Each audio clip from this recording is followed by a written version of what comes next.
아멘. 오늘은 일방통행이라는 제목으로 함께 말씀을 나눠보려고 합니다. 일방통행입니다. 한쪽 방향으로만 가는 길을 일방통행이라고 하죠. 네, 신앙생활을 함에 있어서 이런 일방통행을 우리도 할 때가 많다라는 겁니다. 신앙생활을 함에 있어서 가장 기본이 되며 가장 중요한 게 뭐라고 생각하십니까? 당연히 말씀과 기도가 아닐까 싶습니다. 하나님의 말씀과 성경과 기도가 우리가 신앙생활을 함에 있어서 가장 기본이 되는 요소요, 가장 중요한 핵심 요소가 아닐까 싶습니다. 그럼에도 불구하고 가장 어려운 게 바로 이 말씀과 기도의 생활이에요. 왜냐하면 여러 번 말씀드리지만 사탄이 가장 심혈을 기울여서 하고 있는 작업이 말씀과 기도를 방해하는 거니까요. 왜냐하면 말씀과 기도를 우리가 잘하면 하나님께 가까이 가요. 그러니까 사탄은 길을 쓰고 이걸 방해하는 거예요. 어떻게든지 하나님과 가까이 하지 못하도록 말씀과 기도를 방해하는 겁니다. 근데 말씀과 기도를 방해하는 방법이 다양합니다. 우리로 하여금 못 가도록 막 무조건 막기만 한다면 우리도 알겠죠. 요놈이 우리를 방해하는구나 알 텐데 어느 정도 신앙생활을 좀 하신 분들에게는 그렇게 막무가내로 막지 않습니다. 말씀과 기도를 하게는 하되 방향을 살짝 돌려놓습니다. 열심히 말씀도 열심히 기도도 하게는 해요. 근데 방향을 틀어놔요. 그러니까 우리는 잘 모르죠. 내가 열심히 말씀도 가까이 하고 기도의 자리도 지키니까 열심히 신앙생활을 한다라고 생각하는데 잘못하고 있는 거예요. 사탄이 신앙의 초보자들은 아예 못하도록 뭔 일이 생겨서 못하도록 막지만 어느 정도 신앙의 연륜이 쌓인 이들은 아예 못하게는 안 하는데 방향을 트는 방식으로 이렇게 방해를 합니다. 어떻게 방해를 할까? 기도는 보통 뭐라고 얘기를 합니까? 기도가 뭡니까? 영혼의 호흡 그리고 하나님과의 대화예요. 대화. 우리가 가장 많이 쓰는 기도에 대한 이 정의는 하나님과의 대화입니다. 대화는 뭐예요? 주고받는 거예요. 지금 저처럼 일방적으로 이렇게 하는 걸 설교 혹은 뭐 선포, 가르침, 공지죠. 하지만 대화는 그게 아니죠. 일방적이어서는 안 되고요. 주고받아야 돼요. 한마디 하면 저 사람의 얘기도 들어야 되는 게 대화입니다.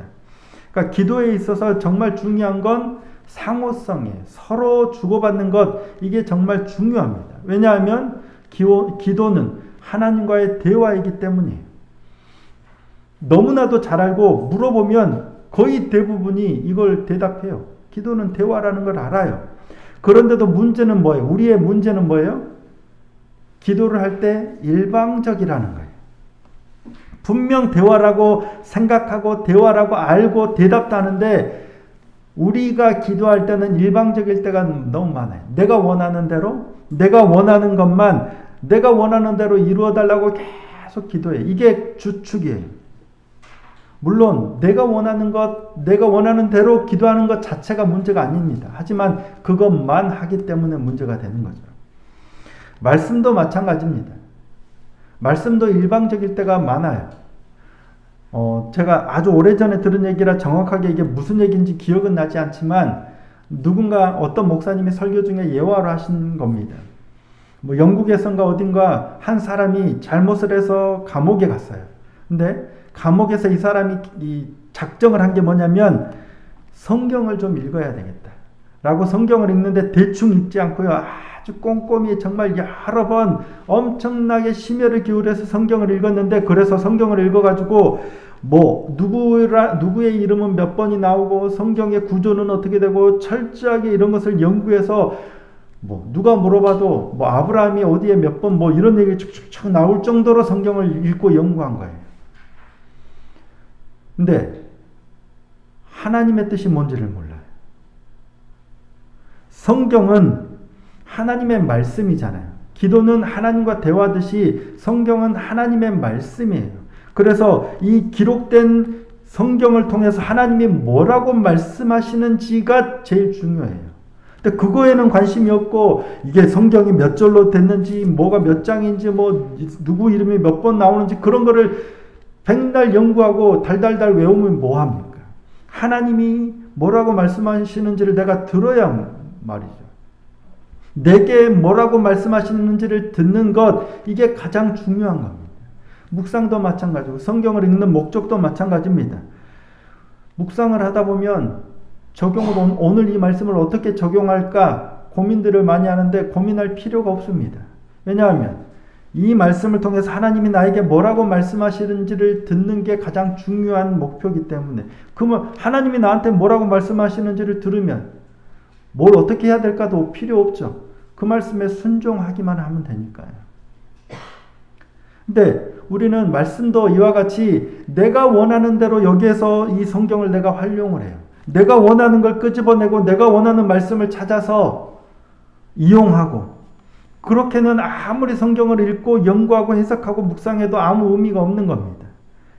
문제는 말씀도 그렇고 기도도 그렇고 일방적일 때가 너무 많다는 거예요. 하나님과 상호 대화하고 교제가 일어나야 되는데 그렇지 않고 내가 원하는 대로 내가 원하는 것만 취할 때가 많다는 거예요. 오늘 우리의 모습은 어떨까 하는 겁니다. 오늘 본문은 너무 잘 아시는 말씀이죠. 아브라함이 아들 이삭의 배필을 아내감을 구하기 위해서 자신의 집의 모든 소유를 맡고 있는 늙은 종을 자신의 고향, 자기 친족이 있는 자신의 고향 메소포타미아로 보냅니다. 그래서 이 늙은 종이 이 낙타 열필에다가 아주 많은 예물을 싣고 아브라함의 고향 메소포타미아로 가서 나홀 성에 이릅니다. 그리고 나홀 성에 이르러 우물가에다가 낙타들을 꿀려놓고 거기서 하나님께 기도합니다. 내 주인 아브라함이 아들 이삭을 위해서 배필을 구하라고 나를 보내셨는데 하나님이 도와달라고 하나님께 기도합니다. 자, 오늘 본문 12절 말씀입니다. 12절 말씀 함께 한번 읽어보시겠습니다. 시작. 그가 이르되 우리 주인 아브라함의 하나님 여호와여 원하건대 오늘 나에게 순조롭게 만나게 하사 내 주인 아브라함에게 은혜를 베푸시옵소서. 어떤 일을 하러 왔는데 그 일을 하기 전에 하나님께 먼저 기도하는 거예요. 하나님, 내 원하건대 순조롭게 만나게 하사 내 주인 아브라함에게 은혜를 베푸시옵소서. 내가 내 주인 아브라함에게 맡고 온 이 사명을 잘 감당할 수 있도록 도와달라라고 기도하는 거예요. 그러면서 어떤 조건을 내걸어요? 물 기르러 나오는 소녀가 물동이를 기울여서 나로 하여금 물을 마시게 해주고 그뿐만이 아니라 내 낙타들에게도 물을 마시게 해주겠다라고 한다면 그 소녀가 하나님이 정하신 내 주인의 아들 이삭의 배필인 줄 알겠습니다 라고 기도를 해요. 그죠? 이게 흔한 일은 아니었던 것 같아요. 전혀 모르는 낯선 사람이 물을 좀 달라 할 때 그 사람에게 물을 주는 것도 쉽지 않겠지만 그 사람에게 물을 주는 것뿐만 아니라 그 사람의 낙타들에게도 물을 준다라고 하는 게 흔한 일은 아닌 것 같아요. 근데 이 사람이 이런 조건을 걸어요. 하나님, 나로 하여금 순적하게 만나게 하되 그 소녀가 이러이러하면 이 소녀가 하나님이 정하여 주신 배필인 줄 알겠습니다. 이게 말이 되는 소리예요, 안 되는 소리예요? 근데 이런 조건을 내걸어요. 흔하지 않는데 만약 이런 일이 일어난다면 하나님이 정하신 배필로 알겠습니다 라고 기도를 하는 거예요. 아브라함의 이 늙은 종의 기도가 일방적인 건가요? 상호적인 건가요? 일방적이에요. 여기까지는 일방적이에요. 우리도 이렇게 기도할 때 있죠. 하나님, 교회를 개척하려고 하는데 여기로 개척할까요? 만약 하나님의 뜻이라면 제가 이처럼 기도하는 거예요. 그곳에서 누구누구를 만나고 누가 이런 일들을 해주고 이런 조건을 내거는 거예요. 일방적인 거예요. 상호적이 되려면 이때 뭐라고 해야 돼요? 하나님의 뜻은 어떻습니까? 하나님이 뭐라고 말씀하시면 하나님의 생각은 어떻습니까? 저는 이렇게 조건을 내걸고 저는 이렇게 생각하는데 하나님 말씀해 달라라고 얘기를 하는 게 상호적이겠죠. 근데 여기까지만 보면 일방적이에요. 근데 우리는 일방적일 때가 많고요. 사실은 내가 일방적일 때 더 열정적이에요. 내가 일방적일 때 더 열심히 있어요. 하나님께 막 내 조건을 내걸고 일방적으로 가는데 그럴 때 오히려 더 열정적이에요. 열심히 교회 일을 해요. 자신이 원하는 대로 자기 주도하에 이 일들이 진행돼야 되기 때문에 정말 열심히 기도하고 정말 열심히 말씀을 가까이 하고 정말 열심히 신앙생활을 해요. 근데 일방적이에요. 근데 이때 나는 내가 믿음이 좋다라고 생각해요. 내가 열심히 열정적으로 하기 때문에 내가 믿음이 좋다라고 생각하는데 어쩌면 좀 어려운 단어긴 하지만 인지 왜곡이 일어났을 가능성이 높아요. 전에도 확증 편향이라고 말씀을 드렸었죠. 우리가 인식하는 게 구부러진 왜곡된 거예요. 잘못된 거예요. 내가 이렇게 열심히 기도하고 열심히 말씀을 가까이 하며 열정적으로 주의 일을 하니까 나는 하나님과 가깝다. 나는 믿음이 좋다. 라고 생각하지만 실상은 일방적일 위험이 크다는 얘기예요. 하나님 뜻과 상관없이 내 뜻대로 막 열심히 달려가는 거예요. 열정은 좋은데 열정적일 때 우리가 일방적일 위험이 높다는 얘기예요. 믿음이 좋다는 건 뭐예요? 내 열심이 얼마나 크냐가 아니에요. 내가 얼마나 열정적으로 하나님의 일을 하느냐가 아니에요. 믿음이 좋다는 얼마나 하나님의 뜻에 따르느냐예요. 나는 이렇게 열심히 이렇게 내가 원하고 막 이렇게 큰 게 중요한 게 아니고요. 얼마나 내 뜻이 아니라 하나님의 뜻대로 하느냐, 이게 믿음이 좋은 것 아니겠습니까? 삼손은 지금 우리가 사사기 말씀을 살펴보고 있으니까 삼손은 자신이 힘이 센 줄, 왜 힘이 센 줄 알았을까요? 몰랐을까요? 보통 사람의 힘이 아니죠. 삼손이 힘이 엄청나게 세죠. 근데 자기가 힘이 왜 이렇게 센지 삼손이 알았을까요? 몰랐을까요? 알았습니다. 자신의 힘의 원천이 어디에 있다고 생각해요? 마로미도 알죠. 머리카락. 머리에 삭도를 대지 않는 이유가 뭐예요? 자신은 모태에서부터 하나님의 나실이라는 사실을 알았기 때문이에요. 그래서 머리에 삭도를 대지 않는 거예요. 그래서 하나님이 내게 이처럼 엄청난 힘을 두셨다는 사실을 잘 알고 있었어요. 자, 사사기 16장 17절입니다. 함께 한번 읽어보겠습니다. 자, 시작. 삼손이 진심을 드러내어 그에게 이르되 내 머리 위에는 삭도를 대지 아니하였나니 이는 내가 모태에서부터 하나님의 나실인이 되었습니다. 만일 내 머리가 밀리면 내 힘이 내게서 떠나고 나는 약해져서 다른 사람과 같으리라 하니라. 드보라가 아니죠. 들릴라가 계속 삼손을 유혹할 때 거짓말하고 안 가르쳐 주다가 드디어 진심을 드러낸 삼손의 진심이에요. 머리에 삭도를 대지 않은 건 하나님이 내가 모태로부터 하나님의 나실인이었는데 그래서 하나님이 내게 힘을 주셨어. 만약에 머리털이 밀리면 내 힘이 내게서 떠나고 약해져서 다른 사람과 같이 될 거야. 이 힘의 근원은 하나님이시고 그 관계는 연결고리는 이 머리털입니다. 내가 삭도를 대지 않은 거야. 그래서 힘이 이처럼 세다라고 삼손은 하는 겁니다. 삼손은 아마도 수도 없이 그 말을 들었을 것 같아요. 자신들이 삼손의 부모에게 그랬겠죠. 우리가 어떻게 너를 낳았는지, 우리가 아이가 없어서 나이가 들어가는데 어떻게 하나님의 사자가 나타나서 어떻게 너를 갖게 됐고 너를 어떻게 기를 것인지 하나님의 말씀, 여호와의 사자의 말씀을 계속 삼손에게 가르쳐 줬을 거예요.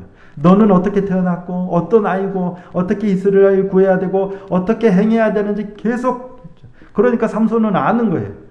모태에서부터 하나님의 나실인이 되었고 어떻게 해야 되고 무엇을 해야 될 존재인지를 너무나도 잘 아는 거예요. 그러니까 하나님의 나실인이라는 것을 삼손도 잘 알고 있었어요. 그래서 민수기 16장의 나실인 규정처럼 머리에 삭도도 대지 않고 포도주도 독주도 부정한 것도 만지지 않아요. 그래야 한다는 걸 너무나도 잘 알고 있었어요. 그러면서 자신의 힘이 센 이유에 대해서 많이 생각해 봤겠죠. 나는 왜 이렇게 힘이 셀까? 그가 내린 결론이 이거잖아요. 내 머리 위에는 삭도를 대지 아니하였나니 이는 내가 모태에서부터 하나님의 나실인이 되었습니다. 만일 내 머리가 밀리면 내 힘이 내게서 떠나고 나는 약해져서 다른 사람과 같으리라. 자신의 힘의 근원은 하나님, 그리고 그 연결고리는 머리카락. 이 머리가 밀리면 관계가 끊어질 거라고 생각을 한 거예요. 그래서 머리에 삭도를 대지 않는 한, 머리카락을 자르지 않는 한 자신은 여전히 하나님과 밀접한 관계에 있을 거라고 생각한 것 같아요. 어느 정도는 그런 내용이 있지만 실상은 머리카락 때문이 아니죠. 그러니까 삼손은 그런 믿음이 있었기 때문에 무슨 일이 있을 때마다 하나님의 영이 강하게 임하셔서 힘이 막 나타나서 블레셋 사람들을 막 쉽게 물리치잖아요.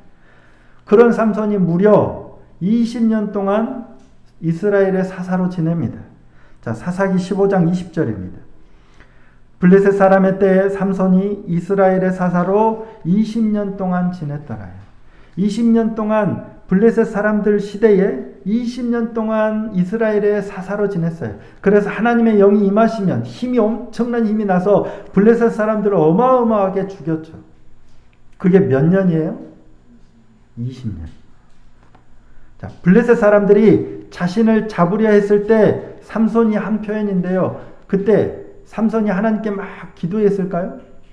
하나님 힘을 주소서. 하나님의 영이여 내게 임하소서.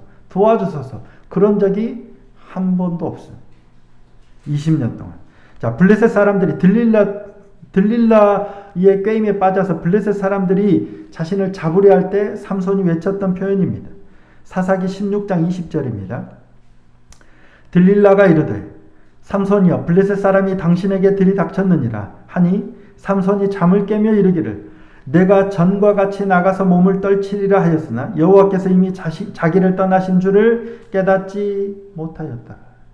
뭐라고 해요? 내가 전과 같이 나가서 몸을 떨치리라 해요. 머리에 삭도만 되지 않으면 하나님이 나와 함께 하시니까 나는 언제나 힘이 엄청나. 하나님이 내 편이야 라고 생각하니까 내가 전과 같이 나가서 몸을 떨치리라 해요. 하나님 내게 힘을 주소서, 하나님 도와주소서, 하나님 어떻게 할까요? 하지 않아요. 내가 전과 같이 늘 이게 삼손의 일상적인 모습이었어요. 딥나의 연인과 혼인해서 그 혼인잔치 때 문제로 아스글론 사람 30명을 죽일 때도 그랬어요. 또 딥나의 여인과 그의 아버지를 불살라서 그 일로 이 블레셋 사람들을 쳐 죽일 때도 그랬어요. 그리고 쳐 죽이고 에단바위 틈에 숨을 때도 그랬고, 거기서 나와서 레히에서 낙이 턱뼈로 1000명을 죽이고 산을 쌓을 때도 그랬어요. 삼손은 하나님께 기도하지 않았어요. 하나님 힘을 주소서, 하나님 도와주소서, 나로 하여금 저들을 물리치게 기도한 적이 한 번도 없어요. 20년 동안 사사로 지내면서 하나님께 부르짖었다라고 기록된 게 딱 2번 나와요.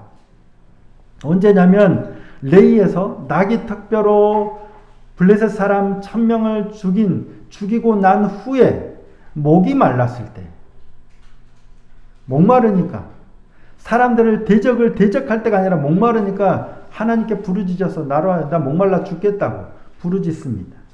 그리고 또 한 번 언제 부르짖냐면 죽기 전에 블레셋 사람들에게 잡혀서 힘이 다 빠져가지고 눈 뽑히고 이렇게 맷돌을 돌리다가 하나님께 마지막에 기도하죠. 나로 하여금 제발 한 번만 더 힘을 주사 기도하죠. 자, 사사기 16장 28절입니다. 삼손이 여호와께 부르짖어 이르되 주 여호와여 구하옵나니 나를 생각하옵소서. 하나님이여 구하옵나니 이번만 나를 강하게 하사 나의 2 눈을 뺀 블레셋 사람에게 원수를 단번에 갚게 하옵소서.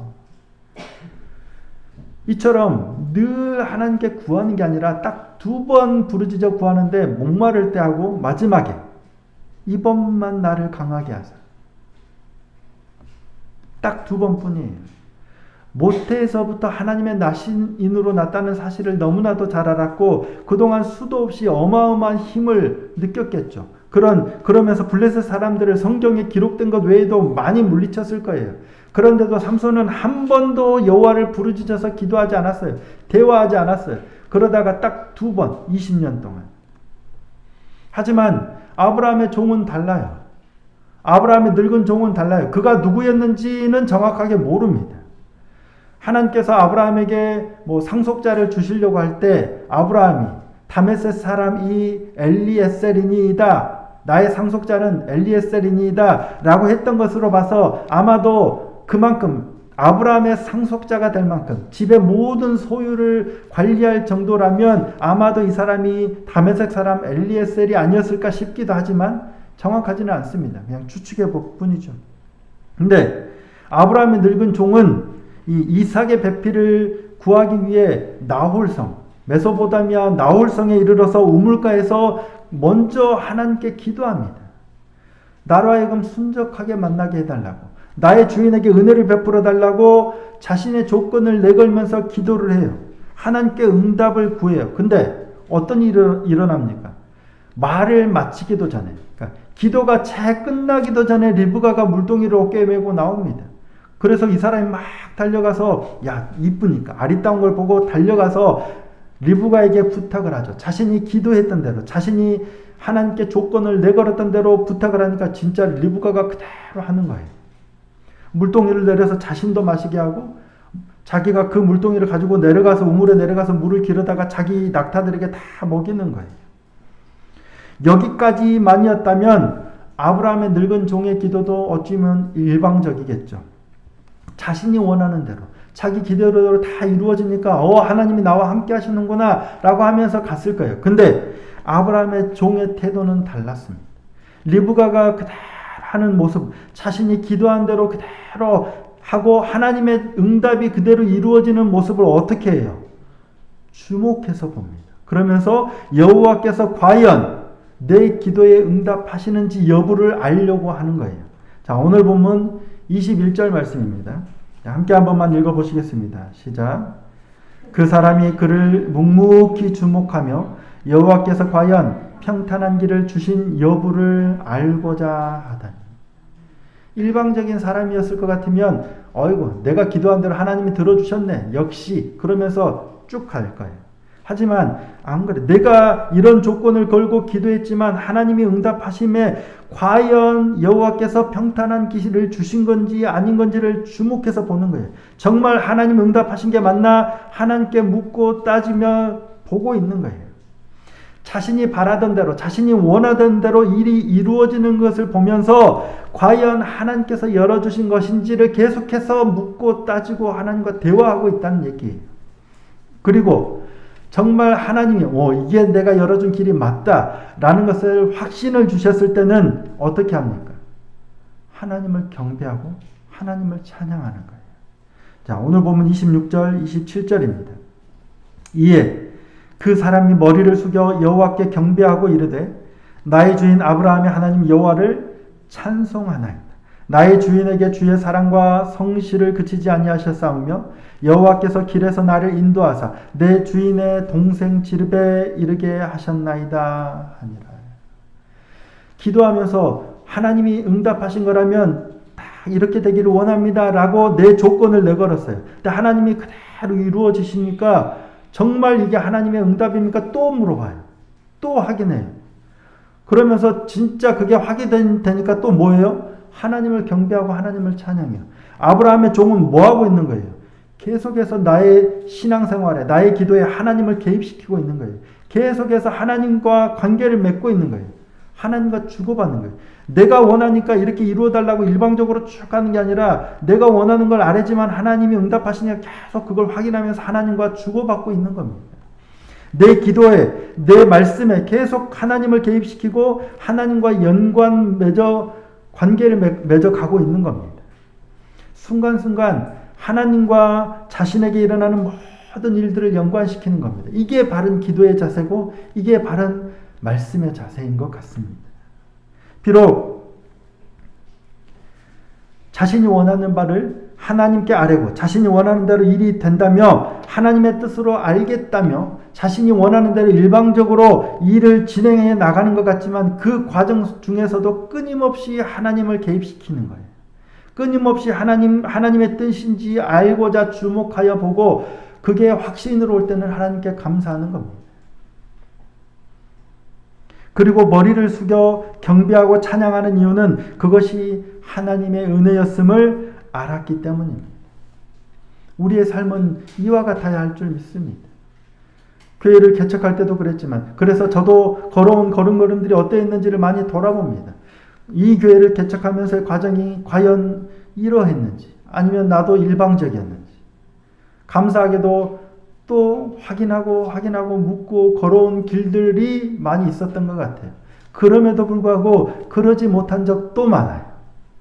하나님께 또 물어보고 확인하고 또 물어보고 확인하고 계속 하나님의 뜻을 개입시키고 하나님이 내 기도에, 내 삶에, 내 말씀에 개입시켜야 되는데 어느 순간에는 이게 맞네 하고 일방적으로 갈 때도 많았더라는 겁니다.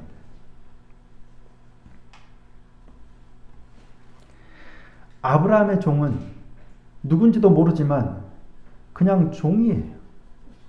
이름도 안 나와요. 설령 그가 진짜 다메섹 사람 엘리에셀이라면 오히려 이방인이에요. 그런 아브라함의 종조차도 하나님과 이런 끊임없이 기도하며 소통하는 삶을 살아요. 근데 하나님의 모태에서부터 작정하여 태어난 하나님의 나실인인 삼손은 그런 모습이 없어요. 하나님의 영이 임해서 놀라운 20년 동안 하나님의 사사로 지내지만 하나님의 능력이 나타나지만 그는 하나님과 거의 소통이 없어요. 누가 더 하나님의 사람이라 할 수 있겠습니까? 아브라함의 종이에요? 삼손이에요? 겉으로 드러나기엔 삼손이 사사로서 하나님의 사람인 것처럼 보이지만 실상은 아브라함의 종이 훨씬 더 하나님의 사람에 가깝다 하지 않겠습니까? 내게 하나님의 능력이 나타나느냐, 내가 원하는 대로, 내가 기도하는 대로 하나님께서 이루시냐가 중요한 게 아니라요, 얼마나 내가 하나님의 뜻대로 하나님의 뜻이 내 삶 가운데 드러나고 나타나고 개입되어지고 있는가 하는 게 중요한 것 아닐까 싶습니다. 내가 얼마나 하나님의 교회를 크게 열심히 해서 이렇게 이게 중요한 게 아니고요, 내가 얼마나 하나님의 말씀을, 하나님의 음성을 내 삶 가운데 개입시키고 하나님의 뜻대로 살려고 애를 쓰고 있는가 하는 겁니다. 하나님의 꿈이 뭐라고 말씀드렸어요? 하나님이 나의 하나님이 되시고 나는 하나님의 백성이 되는, 하나님이 우리의 하나님 되시고 우리는 하나님의 백성이 되는 것, 이게 하나님의 꿈이 아닐까 싶습니다. 그 꿈은 하나님이 계속 우리 삶 가운데 간섭하시고 개입하시고 우리와 더불어 함께 하시는 거예요. 우리가 원하는 대로 내가 원하니까 다 들어주고 이루어지고 뭔가 큰 일을 행하시는 게 아니고요, 그게 중요한 게 아니고 뭐 하나 작은 일을 하더라도 늘 하나님과 더불어 내 뜻은 이거고 네가 원하는 거 이거, 이렇게 하나님과 더불어 동행하는 게 하나님이 원하시는 꿈이 아닐까 싶습니다. 올 한 해 저와 여러분의 삶이, 앞으로의 삶도 계속 그러해야 되겠지만 특별히 올 한 해 2021년 이제 2주 차인데 우리의 삶이 일방통행이 아니고요, 하나님과 더불어 동행하는 걸음이 되기를 소원하고 축복합니다. 물론 그렇다고 우리가 바라는 거 아뢰지 말라는 게 당연히 아니겠죠. 우리가 계획하고 우리가 소원하고 우리가 바라는 거 그대로 아뢰지만 계속 그 일들 안에 하나님을 개입시키는 거예요.